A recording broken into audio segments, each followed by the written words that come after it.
సార్వత్రిక ఎన్నికల్లో ఆంధ్రప్రదేశ్లో వైఎస్ఆర్సీపీ ఊహించని విధంగా ఘోర పరాభవాన్ని చవిచూసినటువంటి నేపథ్యంలో వైసీపీ ఓటమికి సజ్జల రామకృష్ణారెడ్డి కూడా ఒక కారణం అని జగన్మోహన్ రెడ్డి భావించారని, అందుకే ఎన్నికల ఫలితాలు విడుదలైన తరువాత జగన్మోహన్ రెడ్డి సజ్జల రామకృష్ణారెడ్డిని దూరంగా పెట్టారని, కొంతమంది వైసీపీ నాయకులే సజ్జలను దూరంగా పెట్టండి, సజ్జల వల్లే మనం అసలు ఎన్నికల్లో ఓడిపోయామంటూ కూడా జగన్మోహన్ రెడ్డికి వైసీపీ నాయకులు కొన్ని సలహాలు సూచనలు ఇచ్చారంటూ ఒక వార్త సోషల్ మీడియా వేదికగా చక్కర్లు కొడుతున్న నేపథ్యంలో ఈ అంశం మీద మనం విశ్లేషణ చేసుకునేటువంటి ప్రయత్నం చేద్దాం. ప్రస్తుతం మనతో పాటు ఉన్నారు తెలుగుదేశం పార్టీ అధికార ప్రతినిధి సూర్యదేవర్ లత గారు. లత గారితో మాట్లాడదాం. లత గారు నమస్తే అండి. నమస్తే. ఆంధ్రప్రదేశ్లో వైసీపీ ఘోర ఓటమికి కారణం సజ్జల రామకృష్ణారెడ్డి అని, అందుకే సజ్జల రామకృష్ణారెడ్డిని జగన్మోహన్ రెడ్డి దూరం పెట్టారు. కొంతమంది వైసీపీ నేతలు కూడా సజ్జల రామకృష్ణారెడ్డి మీద కొన్ని విమర్శలు చేస్తూ అసలు సజ్జల రామకృష్ణారెడ్డి వల్లే మనం ఎన్నికల్లో ఓడిపోయామంటూ కూడా జగన్మోహన్ రెడ్డికి కొన్ని సలహాలు సూచనలు చేశారన్నట్టుగా వార్త సోషల్ మీడియాలో చక్కర్లు కొడుతూ ఉంది. దీని మీద మీ విశ్లేషణ ఏంటి? అదే అందరికీ ఒక డౌట్ వస్తుంది, ఎక్కడ సజ్జల గారు కనపడడం లేదు, ఏమయ్యారు? ఎందుకంటే ప్రతిదానికి ప్రెస్ మీట్ పెట్టి వచ్చి ఏదో ఒకటి సమాధానం చెప్పి, ఈ 5 సంవత్సరాల్లో జగన్మోహన్ రెడ్డి ఏ అంశం మీద ప్రెస్ మీట్ పెట్టినటువంటి దాఖలాలు లేవు. కానీ సకల శాఖ మంత్రిగా, అంటే మీ పార్టీ వాళ్ళే ఆయన ముద్దుగా సకల శాఖ మంత్రి అని పిలుచుకుంటూ ఉంటారు. ప్రతిదానికి ఆయనే వచ్చి ఆయనే ప్రెస్ మీట్ పెట్టి సీఎం గారి బదులు కూడా ఆయనే మాట్లాడుతూ ఉంటారు ప్రతి సందర్భంలోనూ. సో అసలు ఎన్నికల ఫలితాల తర్వాత రివ్యూ చేసుకొనైనా అసలు సజ్జల రామకృష్ణారెడ్డి గారు ఓటమికి కారణాలు ఏంటో బయటకు వచ్చి చెప్తారని అందరూ ఊహించారు. కానీ ఇప్పటి వరకు అసలు ఆయన బయటికే రాలేదు. ఒకానొక సందర్భంలో అసలు సజ్జల గారు ఏమయ్యారు, ఆయన జాడే కనపట్టలేదు, ఆయన కిడ్నాప్ అయ్యారా, ఎవరైనా ఆయన్ని కిడ్నాప్ చేశారా అన్న అనుమానాలు కూడా వ్యక్తమయ్యాయి. ఏంటి సజ్జల రామకృష్ణారెడ్డి గారు ఎక్కడికి వెళ్ళారు? నిజంగా జగన్మోహన్ రెడ్డి గారు ఆయన్ని దూరం పెట్టారా? అందుకే ఆయన మనస్తాపంతో ఇల్లు వదిలి బయటికి రావట్లేదా? అసలు ఏం జరిగింది? అంటే పెత్తనం అంతా ఆయనే తీసుకున్నప్పుడు ఎంతో అంత దెబ్బలు కూడా పడతాయి కదా. పెత్తనం అంతా ఆయన చేతుల మీదే నడిచింది ఇప్పటి వరకు 5 ఏళ్ళుగా. సో తర్వాత ఏమయ్యారు, ఎందుకు ఆయన మీడియా ముఖంగా రాలేదు? సో ఇన్ని రోజులు జగన్మోహన్ రెడ్డి గారికి సలహాలు ఇచ్చింది ఆయనే, ఆయన సలహాలే పాటించారు కదా.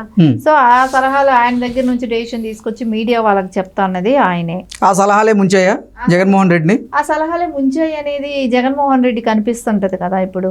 ఎందుకంటే ఈయన మాటలు వినే కదా నేను ఇలా నడుచుకున్నాను, నా పాస్బుక్ నేను అందరి పాస్బుక్ల మీద నా ఫోటోలు పెట్టుకోవటమే కానివ్వండి, ఇలాంటివన్నీ పిచ్చి ఐడియాలు ఈయన ఇచ్చాడేమో. సో దాన్ని అదే బెడ్స్ కొట్టినట్టు ఈరోజు ప్రెస్ మీట్ పెట్టి మరీ వాళ్ళు ఓడిపోయిన క్యాండిడేట్లు ఎమ్మెల్యేలు అందరూ కూడా గగ్గోలు పెడుతున్నారు. కాటసాని రాంభూపాల్ రెడ్డి గారు వీళ్ళందరూ, వాళ్ళు కానీ బొచ్చ కానివ్వండి, ఇలా చాలా మంది ఎమ్మెల్యేలు అందరూ. అంటే అసలు వైసీపీ ఓడిపోయిన తర్వాత వైసీపీ అభ్యర్థులు కానీ వైసీపీ నాయకులు కానీ ఒక్కొక్కరుగా బయటకు వస్తున్నారు. అసలు ఓటమికి కారణాలు కొంతమంది ఏమో వాలంటీర్ వ్యవస్థ వల్ల మేము ఓడిపోయామంటూ కొంతమంది చెప్తూ ఉన్నారు. లేదు సజ్జల రామకృష్ణారెడ్డి నిర్ణయాల వల్ల మేము ఓడిపోయాము, సజ్జల రామకృష్ణారెడ్డి సలహాల వల్ల మేము ఓడిపోయామంటే కొంతమంది చెప్తున్నారు. కొంతమంది ఏమో అసలు సీఎంఓ ఆఫీస్లో ఉన్నటువంటి అధికారుల వల్ల మేము ఓడిపోయామంటూ కొంతమంది చెప్తున్నారు. జగన్మోహన్ రెడ్డి కోటరీ వల్లే ఓడిపోయామని కొంతమంది చెప్తున్నారు. ఇవన్నీ కాదు బాబు, అసలు జగన్మోహన్ రెడ్డి నిర్ణయాల వల్ల, జగన్మోహన్ రెడ్డి విధి విధానాల వల్ల ఓడిపోయామంటూ మరికొంతమంది చెప్తూ ఉన్నారు. రకరకాలుగా వాళ్ళ అభిప్రాయాన్ని వ్యక్తం చేస్తూ ఉన్నారు ఓటమి తర్వాత. ఏంటి అసలు? ఇప్పుడు సజ్జల గారిది ప్రతి దానిలో ఎక్కువ ఇంపార్టెన్స్ ఎక్కువ ఉండేది. సో ఏ మంత్రి ఎవరు వచ్చి కలవాలన్నా సజ్జల గారిని కలవాలి కదా ఫస్ట్. సో ఇక్కడ నుంచి కలిసిన తర్వాతే ఆయన కలిసే అవకాశాలు ఉంటాయి. ఈయన ఇచ్చిన రిపోర్ట్సే సీఎం ఫాలో చేస్తారు. అంటే ఆ ఎమ్మెల్యే బాగా చేస్తున్నాడు, లేకుంటే ఆయనకి నెక్స్ట్ టైం సీట్ ఇవ్వాలా వద్దా, ఇవన్నీ డెసిషన్స్ కూడా సజ్జల గారు తీసుకున్నారు కదా. ఈయన మూలానే జగన్మోహన్ రెడ్డి గారి ఆదేశాలు కూడా ఉండేది. సో అదొకటి ఉంటుంది. సరే, వాలంటరీ వ్యవస్థ అనేది అది ఐపాక్ టీంతో డెసిషన్ తీసుకొని జగన్మోహన్ రెడ్డి పెట్టిన ఇది. సో దాని మూలాన ప్రజలకి, మాకు ఎమ్మెల్యే క్యాండిడేట్ అయిన వాళ్ళకి అడ్డుగా వాలంటరీ ఉన్నాడు అనేది వాళ్ళ బాధ. సో ఇంకొకటి ఏంటంటే, ఈయన ఏదైతే చేశాడో అంటే ఇసుకకు కూడా పెంచటం, ఇసుక రేట్లు పెంచటమే కానివ్వండి, అంటే కూలీలకు కూడా ఎవరికి పని కూడా దొరకకపోవటం కానివ్వండి, అంటే వర్క్ జరిగితే కదా కూలీ ఏనా దొరికేది, అది లేకపోవటమే కానివ్వండి, ఈ పాస్బుక్ల మీద ఫొటోసే కానివ్వండి, ఇలాంటివన్నీ కూడా కొంప ముంచినాయి అని చెప్పేసి వాళ్ళు బహిరంగంగానే చెప్తున్నారు. అంటే వాళ్ళు ఏవైతే వైఫల్యాలు ఉన్నాయో 3 రాజధానులే కానివ్వండి, ఈ వైఫల్యాలన్నీ కూడా వాళ్ళే చెప్తున్నారు, ఎమ్మెల్యే క్యాండిడేట్లు వాళ్ళే చెప్తున్నారు ఈరోజు.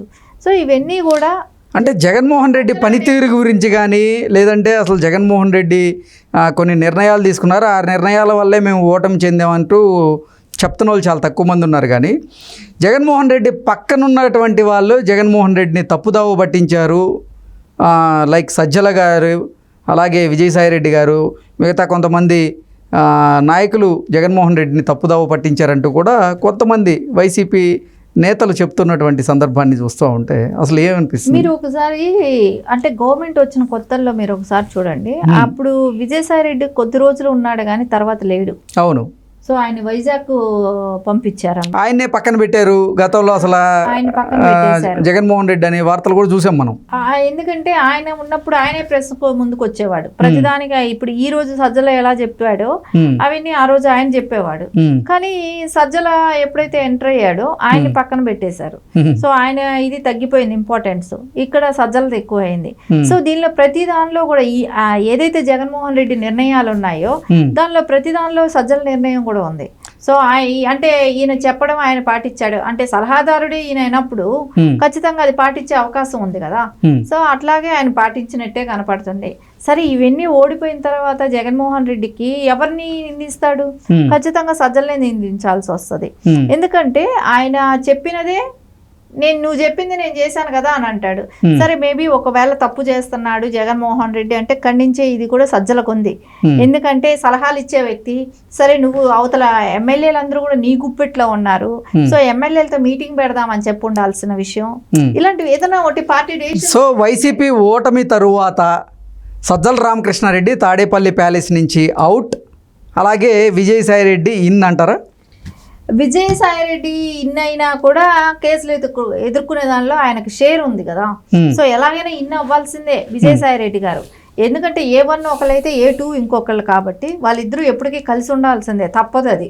అది కోర్టు ఒక దానిలో వాళ్ళిద్దరు కలిపి తిరగాలి. మరి ఈ మధ్యకాలంలో విజయసాయిరెడ్డి గారు ఏందో పక్క చూపులు చూస్తున్నట్లుగా, ఓటమి తర్వాత ఆయన ఇక వైఎస్ఆర్సీపీలో కొనసాగకుండా టీడీపీలో కానీ లేదంటే భారతీయ జనతా పార్టీలో కానీ చేరేందుకు ఆయన ప్రయత్నాలు చేస్తున్నట్లుగా, రాజ్యసభ ఎంపీలను కూడా ఆయన టీడీపీలోకి కానీ లేదంటే భారతీయ జనతా పార్టీలోకి కానీ తీసుకొచ్చే ప్రయత్నాలు చేస్తున్నట్లుగా కొన్ని వార్తలు మనం చూసాము. ఏది ఏమైనా కూడా ఆయన ఒకవేళ వేరే పార్టీలకి ఆయన వెళ్ళాలి అని అనుకున్నా కూడా అక్కడ ఒక బంధం అనేది ఏర్పడిపోయింది వాళ్ళిద్దరికి, A1 A2 అనేది. సో అది కలిసి వెళ్లాల్సిందే కదా. సో అంటే A1 ఎక్కడుంటే A2 కూడా అక్కడే ఉండాల్సిన పరిస్థితి ఉందంటారా? కదా, ఎందుకంటే కేసులు కలిసే ఎదుర్కోవాల్సిన అవసరం ఉంది. సో ఖచ్చితంగా వాళ్ళిద్దరు కలుసుకొని కోర్టులకి వెళ్లాల్సిన అవసరం ఉంది. కాబట్టి అది అక్కడ వరకు నడిపిస్తారా, దాన్ని ప్రొలాంగ్ చేస్తారా, దాంతో కలిసి మళ్ళీ ఆయన అడుగులేస్తాడా జగన్మోహన్ రెడ్డికి అనేది మనకు తెలియదు. కాకపోతే ఆ విషయంలో అయితే ఇద్దరు A1 A2 కాబట్టి అక్కడైతే కలిసే ఉండాలి. ఇంకా సజ్జల విషయం అంటారా, ఆయనకి ఇప్పుడు మీడియాకు మొహం చూపెట్టలేక రాలేకపోతున్నాడా, లోపల ఏమైనా బాగా కోటింగ్ అయిందా? సో ఇవన్నీ కూడా తెలియాల్సిన అంశాలు కదా, కొంచెం తొందరగానే తెలుస్తాయేమో, చూడాలి. ఓకే లత గారు, థ్యాంక్ యూ సో మచ్.